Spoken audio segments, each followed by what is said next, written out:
was a process for us that took quite a while. We were going from neurologist to a different neurologist and trying to get an answer, and basically we were told that we were being hypervigilant because Rod didn't present with lots of small things, like he didn't have small memory problems, and he had these things that were a little bit larger than you would normally expect. And it was called radical acceptance. And it's an acceptance that goes beyond one's ability to really want to accept. You just radically accept what you cannot change. We can't change this. The only thing we have the power to change is what we do with it. And our goal together, and we've said this many a time, is that we're not bashful about sharing the story. We want people to know.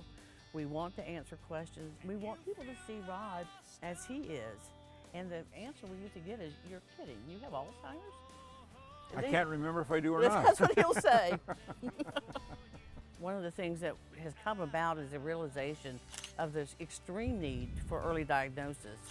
When a person is in early stage, they have the opportunity to participate in so many activities and life decisions while they're still capable. I mean, we don't know. Rod may stay this way for the rest of his life. He may not be able to, 3 years from now, to be able to make a good decision about his own life. But right now, because of the early diagnosis, we're partners. There's nothing to be gained from secrecy. Yeah. Zero. In fact, it goes the other way, because one begins to feel apart and alone, and that's just not the fact.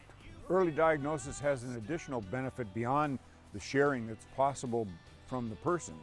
It also has the benefit of making that person eligible for some of the medical advancements that are being experienced with regularity.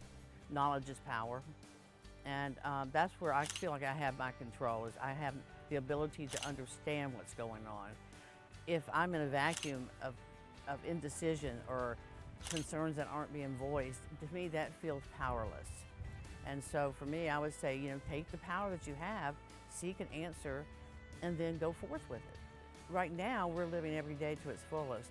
The way I look at the rest of life, I'd be thrilled if the bugles sounded right now while we're taping this. That'd be fine with me. And probably I will hear those by myself first through the natural processes.